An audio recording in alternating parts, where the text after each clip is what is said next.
Entrevista a Helios.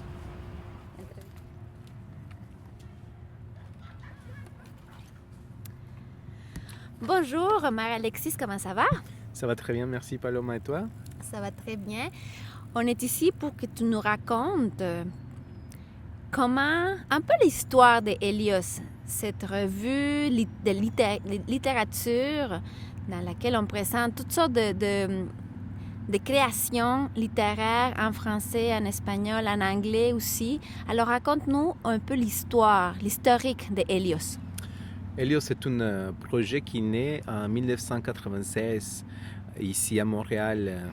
On a fondé à l'époque avec notre ami Eric Salinas. Et un jour qu'on avait la gueule de bois, on s'est décidé de exorciser tous nos péchés avec une revue de littérature, surtout de poésie. Mais la poésie, ça s'écrit pas seulement. Donc ça se dessine, ça se photographie, ça se paint. Donc peu à peu, il y a beaucoup de disciplines qui se sont ajoutées à la revue Helios. Et, la revue a commencé à apparaître une fois par année. Puis ensuite, elle est devenue une revue religieuse, dans le sens qu'il apparaît à chaque Dieu le veut. Quand Dieu le veut. Quand Dieu le veut, sinon... C'est une revue, il faut dire, c'est une revue complètement indépendante. Donc, on n'a pas de subvention, on ne cherche pas de subvention.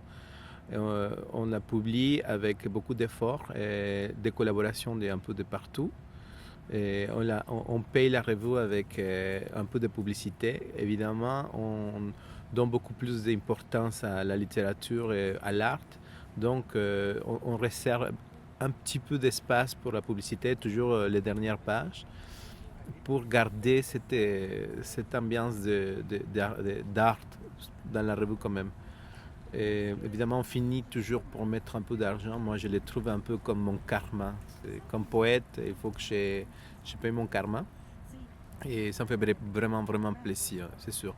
Donc, au fil d'années, depuis 1996 jusqu'à aujourd'hui, 2013, on a fait 10 numéros. Et puis, justement, en cet automne 2013, on présente la 10e édition de Helios. C'est un effort collectif. C'est encore un effort collectif, comme ça a commencé, comme au tout début de la revue comme telle. Et puis, il y a de l'art visuel, il y a de l'art littéraire qui est présent. Dis-nous un peu ton implication. Quelle est ton implication aujourd'hui en 2013 encore? Comme d'habitude, je suis le rédacteur en chef, donc je m'occupe, surtout dans ces numéros, je les fais pas mal toute seule parce qu'on a eu des équipes de travail. Régulièrement, je faisais ce projet avec Angel Mota, mais Angel Mota cet été, il était très occupé à travailler. Donc, c'est moi qui l'ai fait toute seule, donc, dans le sens d'aller chercher les poètes, les artistes, pour leur demander leur travail, aller chercher la dessinatrice pour faire la mise en page, aller chercher les commandites et puis plus ou moins organiser le tout. Cette année, je me suis associé avec Latinarte pour faire une présentation, un lancement à la Maison des écrivains. Latinarte, qui est un festival de l'art latino-américain à Montréal. Justement, je trouve que c'est très important de collaborer avec d'autres organismes, d'autres projets qui existent déjà, justement pour se donner l'épaule puis aller plus loin. Parce que quand même, Latinarte, c'est un très bon projet. Helios, c'est un très bon projet. Donc, si on met deux très bons projets ensemble, on a de très bons résultats aussi. Tu nous as dit que vous ne cherchez pas de subventions. Pourquoi? Parce qu'on veut garder Helios complètement indépendant.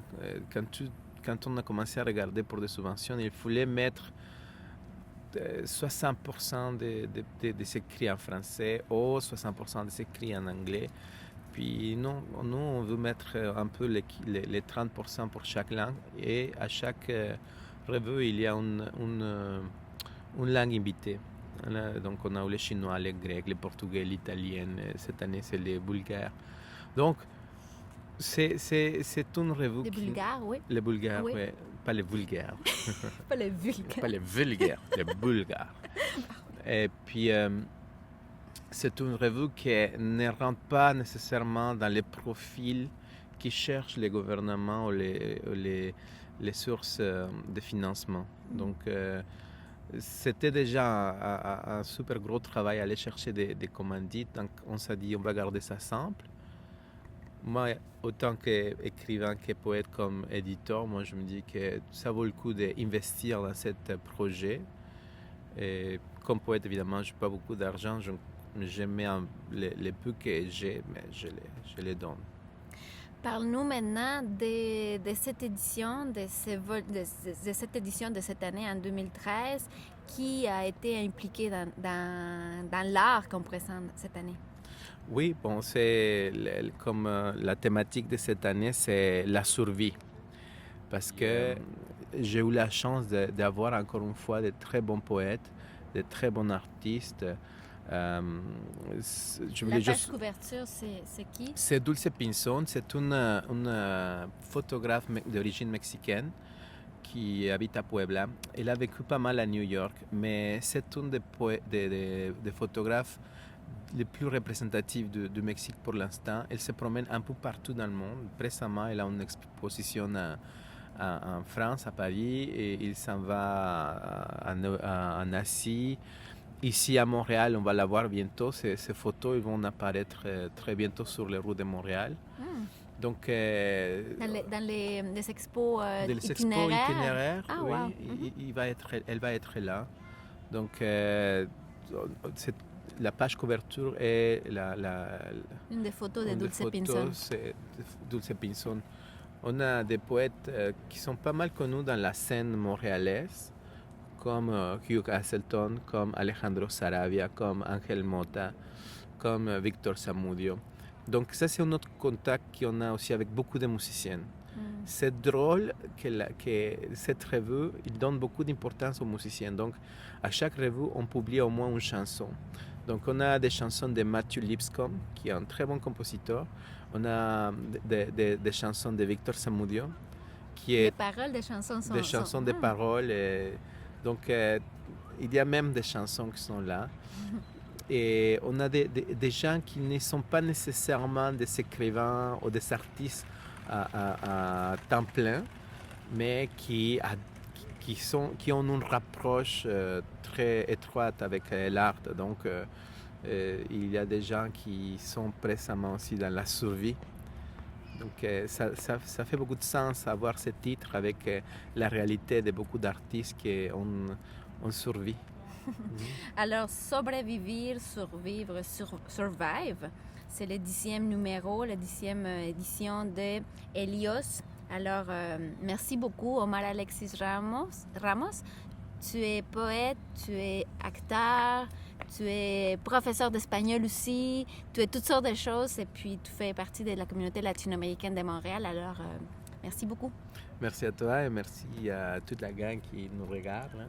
Donc, profitez de cette effervescence culturelle qui existe à Montréal. Heureusement, on peut toucher un peu dans tous les genres et dans toutes les langues. Donc, il faudrait dire s'il y a une adresse électronique à laquelle les gens peuvent...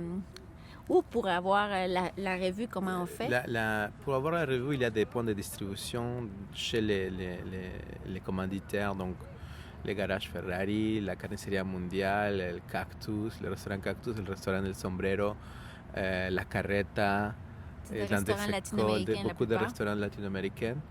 Mais aussi bientôt on va avoir une édition électronique, donc probablement l'adresse électronique ça va être revuehelios.com.